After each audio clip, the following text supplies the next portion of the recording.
welcome to lecture 2.1 of the course. In unit 1, we obtained an overview of the topic of time frequency analysis and wavelet transforms. We now formally get into the course. Since we are going to deal with signals, periodic signals, aperiodic signals and so on, it is important to learn a few mathematical definitions and also obtain suitable interpretations before we even review Fourier transforms, and that is the objective of this unit. And this is the first lecture in this unit, and therefore, number 2.1. In this module, we will learn the basic concepts of periodic signals, both continuous time and discrete time periodic signals. Importantly, we will learn the difference between deterministic and stochastic signals. It is quite important to know that. And we will conclude the module with a brief review of the sampling theory, because we are going to primarily deal with sample data. Theoretically, we will work with continuous time signals, but when it comes to the application of these techniques, we are going to work with sample data, and therefore, it is important to know at least some basic theory of sampling, and particularly the sampling theorem itself. So, let us start with the concept of a deterministic signal. We all have an intuitive feeling of what a deterministic signal is. A signal is said to be deterministic if it can be predicted accurately. That is one way of looking at it, that is a prediction viewpoint. An alternative way of looking at a deterministic signal is that there exists a mathematical function that will predict the entire course of its evolution, that is over its entire existence, and one can give numerous examples. Deterministic signals need not be periodic, although I give a few periodic signals as examples. They can be anything which you can predict accurately. So, the key word is the accurate prediction. And when it comes to stochastic signals, obviously one should expect the prime difference being that the stochastic signal or a random signal is that signal which cannot be predicted accurately. It does not mean, however, that you cannot predict it. So, you should note the point that I make towards the end of the slide here. A stochastic signal typically is misunderstood as being unpredictable. That is not true. You can predict a stochastic signal, but not accurately. You may be able to predict with 99.99% accuracy, but definitely not 100% accuracy. So, the prediction accuracy is anywhere between 0 to 99.99%. When you cannot predict a stochastic signal, that is when the prediction accuracy is 0, then we call that as a white noise signal and so on. So, that is a prediction viewpoint. Again, the other viewpoint that we have is that there exists no mathematical function that can actually predict the or that can describe the behavior of a stochastic signal over its existence. You may take a small part of the random signal and may be able to fit a mathematical function, but this mathematical function will not be useful in extrapolating. So, you may be able to fit, for example, if I generate 100 samples of a random signal, I may be able to explain it accurately using a 99th order or degree polynomial, but it will miserably fail outside that interval when it comes to prediction. Now, there are several examples in real life that we cannot that fall into this category of random signals, and you can find engineering examples, economics. These are very prevalent in economics. In engineering, of course, where you have disturbances and so on. In economics, we look at stock market prices and so on. In reality, there exists no signal that is accurately predictable, which means all signals that we encounter in reality are random. Then why do we even deal with the world of deterministic signals is something that we should ask. Well, a lot of measurements that we obtain, a lot of processes that we encounter have a deterministic nature as well. For example, even if the true process is predictable, there is some predictability for sure, but when we observe this process, then measurement errors and disturbances are going to corrupt your observations. As a result, the measurements that you deal with in reality are going to contain a mix of deterministic and random effects. Now, the question is how much of deterministic and how much of randomness is present in the signal. It is a very qualitative question, but usually it is quantified by what is known as signal to noise ratio. It essentially gives you an idea of what is the extent of determinism present in a signal to the extent of uncertainty. When we have high signal to noise ratios, we say that the measurement is predominantly deterministic, and when we have low signal to noise ratios, we treat it as predominantly stochastic. So, you are going to encounter typically what we call as composite signals. In this course particularly, we are going to deal with primarily deterministic or predominantly deterministic signals. We are going to switch off the random component. But with a big word of caution, the techniques that we learn for deterministic signals are not necessarily applicable to the class of random signals. There are a number of examples that can be given, but I am not going to go into that. But that is a fact that one should remember. You cannot straight away apply these the techniques that you learn for deterministic signals to the random signals as well. And a classic example is Fourier transform. Fourier transform of deterministic signals exist, a class of deterministic signals, but Fourier transforms of random signals do not exist. And another point that should be noted is a random signal by definition is assumed to exist for infinite time. Okay. There is no randomness about its existence. What is random about random signal is the uncertainty associated with the value of the signal at each instant. So, a prime difference between deterministic and stochastic signal or a random signal is at each instant in time, a deterministic signal can only assume one and only one value. There is no uncertainty about it. But when it comes to a random signal, at each instant there exist many possibilities, out of which you end up observing one. Okay. And a philosophical point that you should you could find useful is that no process is truly random or truly deterministic. It essentially depends on the knowledge, and that is why the prediction viewpoint is helpful. A signal becomes random if I do not have the complete knowledge of the process that is generating it. On the other hand, if I have complete knowledge of the process that is generating it, then the signal is deterministic to me. So, as I obtain more and more knowledge of the process that is generating the signal, you can say that the determinism is increasing. It is just in loose terms, but the uncertainty is shrinking and so on. Anyway, since we are going to deal with deterministic signals primarily, we will not dwell further on random signals. I would recommend that you read any other book that deals with the stochastic signals and so on. Occasionally we may talk about it, but not too much in detail. So, let us move on to discussing what is a periodic continuous time signal. These are elementary concepts that we learn even in our first year of undergraduation and so on. The definition of a periodic continuous time signal is straightforward. If you can find a finite time after which the signal repeats itself, then you can say that the signal is periodic. This finite time can be continuous. That is the important fact to remember, because when we move on to discrete time signals, there is going to be a huge difference. The first time after which you find the repetition of the signal is known as the fundamental time period, and the inverse of this fundamental time period is called the fundamental frequency of that periodic signal.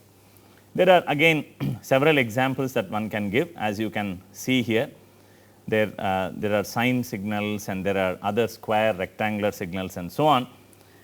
And also note that the frequency can be expressed either in cyclic frequency as cycles per unit time, or in angular frequency as radians per unit time. The relations being very straightforward, omega is 2 pi f. When it comes to periodic discrete time signals, there are some striking differences with respect to the continuous time counterparts. The first fact being that a signal is periodic, discrete time signal is periodic if and only if you can find an integer number of samples after which you can notice a repetition. So, this is in contrast to the continuous time signal where the period was continuous valued. Now the period is integer valued. In fact, it's a positive integer. Therefore, the period is always expressed in terms of samples for a discrete time signal. Now, as a consequence of this, you cannot really say that if I have a sine wave, let us say I have sine 2 pi f naught k, I cannot really straight away say that the period of this discrete time signal is 1 over f. For example, if f was let us say 0.3, I cannot say that the period is 1 over 0.3 because 1 over 0.3 is not an integer. So, what do? I have to, or even 0.4 for example, I cannot say 1 over 0.4 is 2.5, there is nothing like a 2.5 samples. Then I will have to express the frequency in the rational form and its simplest rational form. So, 0.4 can be written as 2 over 5 in its simplest rational form, and if you look at the units of the frequency of a discrete time signal, it is cycles per sample. So, when I have f equals 0.4, it is completing 0.4 cycles in a sample. In other words, it is completing, it takes 2.5 samples to complete one cycle, but I will not be able to observe that. So, the first time after which I will observe a repetition is 5 samples, and therefore, 5 is a period of the signal. Now, what this also means that discrete time signals are periodic if and only if you can express f as a rational number. So, if the frequency of the discrete time signal is irrational, then automatically it means that it is not periodic, which means you will never be able to find an integer number of samples after which you will see its repetition. This is probably the most important difference between a discrete time periodic signal and a continuous time periodic signal. Okay, this is something that we shall remember. Now, as I said earlier, since we are going to primarily deal with sample data, it is important to understand the sampling theory, the consequences of sampling and so on. The process of sampling itself is fairly straightforward. As you see in the schematic here, the act of sampling is nothing but essentially obtaining values of a continuous time signal at specific instants in time. And sampling does not necessarily mean regular sampling, it does not mean periodic sampling necessarily. When we observe this signal at regular intervals of time, then we call this as uniform or periodic sampling, which is what we are going to assume in this course. So, as you can see in the schematic, there is a sampler that is involved in producing the samples for you, and the sampling interval is denoted by Ts, and the inverse of this is called the sampling frequency, typically expressed in hertz, but you should also note the units of Fs. It is actually the number of samples obtained in unit time. The question that we want to ask is, what is the rate at which I want to sample a signal? How fast should I sample? How fast should I observe? Intuitively, we know that it depends on the rate at which it changes, right. If the signal is changing slowly, then I can afford to observe at a slower sampling rate, and if the signal is changing rapidly in amplitude, then I need to observe it fast. Now, this question was studied at least more than 60 years ago by many, among them a prominent being Whittaker and Shannon and Nyquist and so on, and the result is the sampling theorem that we learn today in all signal processing and communication texts and so on. So, what does the sampling theorem tell me? It essentially tells me how fast I should sample a signal given the knowledge of the frequency content of the signal. So, once again you see why frequency domain analysis is useful. So, let us understand this sampling theorem in an intuitive and a practical manner rather than going through rigorous proofs. To understand this, first we will establish the connection between a continuous time and a sampled signal. Not all discrete time signals are necessarily coming out of a sampled continuous time signal, they are not a consequence of sampling. But if the discrete time signal is being generated by sampling a continuous time signal, then you can establish a connection between the frequency of the discrete time signal and the frequency of the continuous time signal. So, if you look at the example that we use here, we consider a continuous time sine wave of frequency big F, and when I sample it uniformly at a sampling interval of Ts then I obtain a discrete time sine wave. As you can see, the math is fairly straightforward. Now, when you re-express this discrete time sine wave in terms of f, that is the small f, then it is clear that the small f is f over fs. So, you can see the small f is big F over big Fs. Fs is a sampling frequency, which means that I can always calculate what is the frequency of the discrete time signal if I know the frequency of the continuous time signal and the sampling frequency. Now, there is let us look at this example. So, suppose I have a continuous time sine wave of frequency 50 hertz being sampled at 150 samples per second, then I obtain a discrete time sine wave with a frequency of 0.3 cycles per sample. Now, this also means that if I am given the frequency of the discrete time signal and the sampling frequency, I can back calculate the frequency of the continuous time signal, and that formula relation is fairly straightforward. So, that is just a consequence. So, the equation that you see here is a consequence of the relation that we see at the top. This is something that we will use in understanding the sampling theorem. So, let us move on and learn an important concept called aliasing, which is useful in understanding the sampling theorem. So, we understood the connections between the frequency of a discrete time sampled signal and the frequency of the continuous time signal. As a consequence of that relation that we studied earlier, and as a consequence of the property of the discrete time signal, we will understand that how the sampling theorem emanates. In aliasing, the most important fact to remember is the property of discrete time sine waves, which is that two discrete time signals or sine waves of different frequencies can correspond to the same continuous time signal. That is something that is not so intuitive straight away, but it becomes clear when we understand the nature of this discrete time sine waves. So, let us assume that I have two discrete time sine waves of frequency f2 and f1, and if these two frequencies are separated by an integer, we are talking of cyclic frequencies. So, if I have f2 being f1 plus some m, where m is an integer, then you can rewrite this sine wave of frequency f2 as a sine wave of a frequency f1. They are going to be identical, which means if I generate a sine wave of frequency f2 and I generate a sine wave of frequency f1 and they are only differing by an integer. So, let us say f1 is 0.4 and f2 is 1.4, and I plot these signals, I look at these signals, even when I look at the values, they are going to be indistinguishable. Why is that happening? Because this is a property of the trigonometric function, which is a sine or cosine. They have a period of 2 pi in angular frequency, or a period of 1 cycle in terms of cyclic frequency.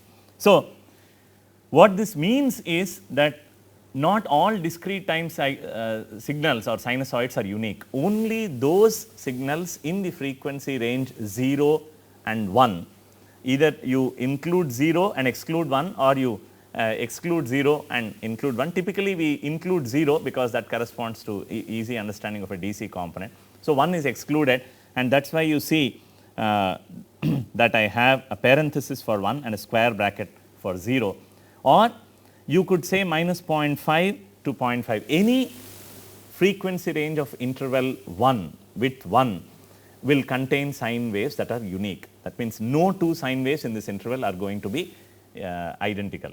But outside this interval, you can always find a sine wave, but you can always find a counterpart of that sine wave within this fundamental interval. So, just to illustrate the point here, I take two continuous time sine signals. Although aliasing per se is not necessarily related to sampling, aliasing is purely a property of discrete time signals. Since we are studying sampling, I am giving you this example. So, let us consider two continuous time signals of two different frequencies. One has a frequency of 1 hertz and the other has a frequency of 5 hertz. Now, I am going to sample these two signals at a sampling frequency of 4 hertz. Okay. So, what happens is what you see here on the right.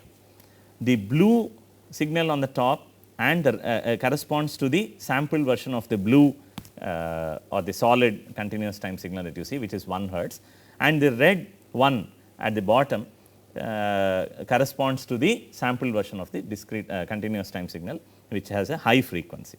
Now, if I did not give you these continuous time signals, to you these two discrete time signals will look perfectly alike. You will not be able to distinguish, which means if you were to sit and reconstruct the corresponding continuous time signal, that is, if I were to back calculate the frequency of the continuous time signal that generated these two, the answer will come out to be the same. You will not be able to distinguish essentially between these two signals. This is what is called aliasing in sampling, and this is what has to be avoided, which means I have not sampled the high frequency signal fast enough. And you see this phenomenon in many films and movies. The car wheels, if you see the motion of a vehicle and the car tire is actually rotating very fast, but the frame rate is not fast enough to capture the rotation of the wheel. As a result, you will see the car, the tires being going very slowly as if they are not moving. In fact, sometimes in the opposite direction. Okay. So, this is the basic idea in sampling, deriving the sampling theorem. So, what we want to make sure is I should choose my sampling frequency such that the frequency of the resulting sample signal is always less than half in magnitude, because we have this restriction that the fundamental frequency for uniqueness of discrete time signals, the fundamental frequency should be in the interval minus 0.5 to 0.5. In other words, Fs has to be greater than 2 times f. That is the essence of sampling theorem. Of course, if you look at the formal proofs for sampling theorem, the formal proofs do not rely on this kind of an ad hoc derivation, but this ad hoc derivation is also theoretically sound, but not rigorous enough to prove the sampling theorem. Nevertheless, we got the point. The point is that I should choose a sampling frequency that is at least as twice as the frequency of the continuous time signal. In practice, what is going to happen is the signal is going to contain mixed frequencies, and therefore, I need to look at the maximum frequency, and the sampling theorem says base your sampling frequency with respect to the maximum frequency. So, there is an example that I give here which you can easily go through.